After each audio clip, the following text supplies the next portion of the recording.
اس کے علاوہ ایران کو تیل کی تجارت سے $15 ارب کا فائدہ ہوگا۔ عالمی بینک کے اندازے کے مطابق ایران میں $305 ارب کی غیر ملکی سرمایہ کاری کا بھی امکان ہے۔ غور طلب بات یہ ہے کہ دنیا میں کامیاب ریاستیں جوہری ہتھیار اور تباہ کن میزائلوں کی بنیاد پر کامیاب نہیں ہوئی، بلکہ مضبوط معیشت کی وجہ سے کامیاب ہوتی رہی، جنہوں نے اپنے ہتھیاروں کی وجہ سے نہیں، معیشت کی وجہ سے عوام کو فائدہ پہنچایا۔ دنیا کی 5 بڑی معیشتیں اس کی واضح مثال ہیں، اور ایران نے نیوکلیئر ہتھیاروں کو بنیاد بنا کر ایک موقف اپنایا، اور جس کا معیشت کو بہت زیادہ نقصان اٹھانا پڑا۔ اب اس موقف کے بالکل برخلاف موقف اپنایا جس کا معیشت کو فائدہ ہوگا۔ پاکستان اپنے خطے میں اس فائدے کو کس حد تک سمیٹے گا، کتنا پاکستان نے ہوم ورک کیا ہے، ہم بات کریں گے وزیر تجارت خرم دستگیر صاحب سے۔ خرم دستگیر صاحب بہت شکریہ ہمیں شو میں جوائن کرنے کے لیے۔ ظاہر ہے ایران جب مین سٹریم میں واپس آئے گا، نہ ایران میں انفراسٹرکچر ہے، ٹیکنالوجی کے مسائل ہیں، بہت زیادہ مسائل ہیں۔ پاکستان بہت کچھ ایکسپورٹ کر سکتا ہے، ایگریکلچر ایکسپورٹ کر سکتا ہے، مین پاور ایکسپورٹ کر سکتا ہے، وہاں سے امپورٹ بہت زیادہ ہو سکتی ہے انرجی کی۔ کتنی پاکستان نے تیاری کی ہے، کتنا پاکستان تیار ہے اس کو ایکسپلور کرنے کے لیے اور اس کو ایکسپلائٹ کرنے کے لیے اس اپارچونٹی کو؟ سب سے پہلے تو مجھے یہ خوشی ہے کہ غالباً ایران کے جو نئے سفیر آئے ہیں پاکستان میں، محترم مہدی ہنر دوست، میں آج پہلا وزیر تھا جس نے ان سے ملاقات کی، وہ تشریف لائے اور ہم نے بڑی تفصیلی اور کھل کر بات کی اور اس معاملے کو آگے بڑھایا جب پرائم منسٹر نواز شریف تشریف لے گئے تھے ایران مئی 2014 میں، اور پھر پچھلے سال اپریل میں مجھے جانے کا موقع ملا تھا ایران میں۔ 2-3 باتیں ہیں جس پر ہم کام کر رہے ہیں۔ ایک تو ایشو ہے کہ انشاءاللہ اب سینکشنز اٹھ گئی ہیں، تو جو ہمارے فائنینشل سیکٹرز ہیں، بینکس ہیں، ان کا آپس میں کنیکشن ہم بہت جلد دیکھ رہے ہیں، جس سے جو ایل سی کھولنے کی راہ جو ہے وہ ہموار ہو گئی ہے، اور جو پاکستان کا ٹریڈ تھا خاص طور پہ چاول کا، باسمتی چاول کا، اس کو ہم یہ امید کریں کہ ایک بہت بڑا بوسٹ ملے گا، اور اس کی ہم تیاری کر رہے ہیں۔ اسٹیٹ بینک آف پاکستان بھی جو انٹرنیشنل اب سینکشن لفٹ ہوئی ہیں ان کو اسرٹن کر رہا ہے کہ اس کی ڈیٹیلز کیا ہیں۔ دوسرا یہ ہے کہ ہم نے ایران کو یہ کھل کر آفر کی ہے، پچھلے سال بھی کی تھی اور آج بھی میں نے یہ دہرائی ہے ان کے سفیر کو، کہ جو ہمارا ایک آپس میں ترجیحی تجارت کا معاہدہ ہے وہ انتہائی محدود ہے اور اتنا واضح نہیں ہے کنسیشنز کے حوالے سے۔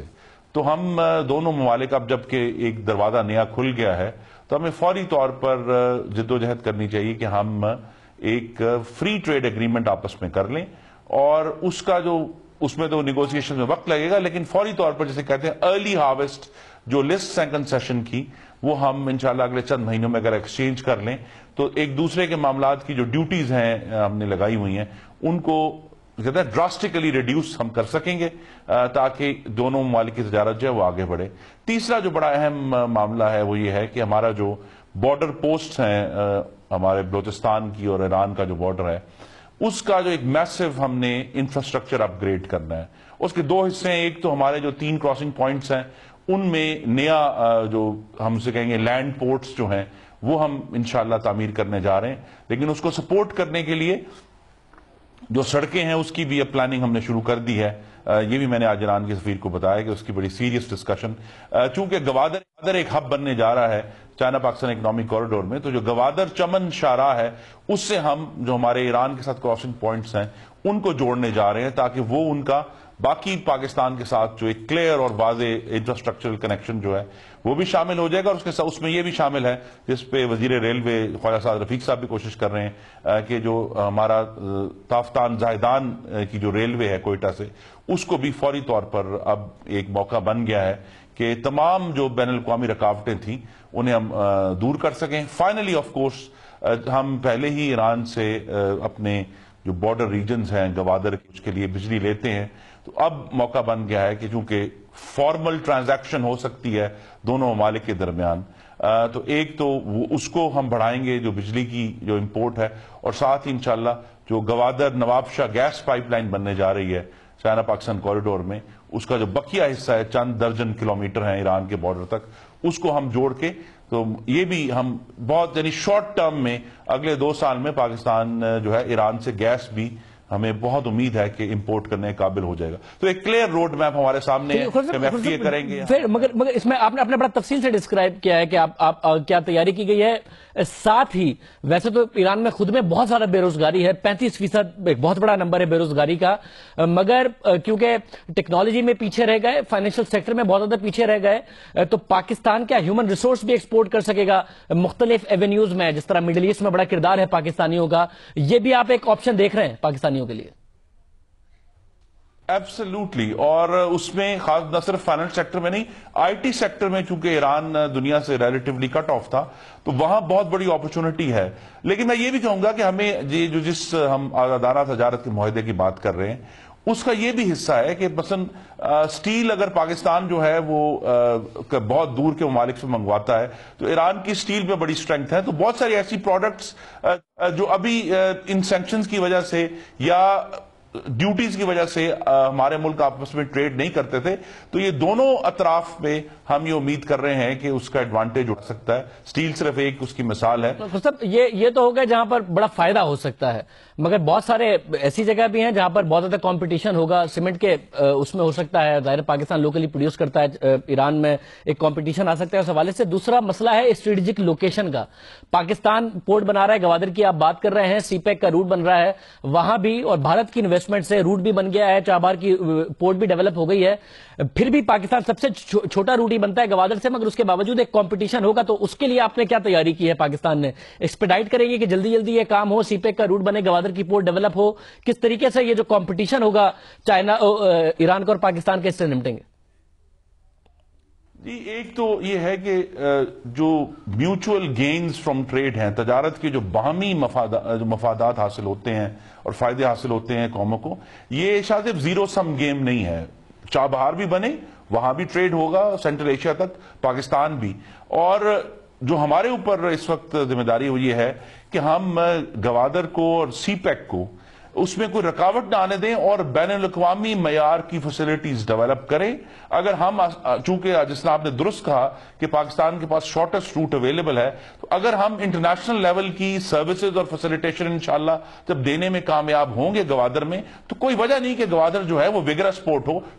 بہت شکریہ خرم دستگیر صاحب, ہمارے ساتھ موجود تھے اور کہہ رہے تھے کہ حکومت کی تیاری ہے, ایران سے جو پابندیاں ہٹی ہیں پاکستان معاشی طور پر اس سے بینیفٹ کرے گا اور ایران کے ساتھ اپنا معاشی تعاون بڑھائے گا.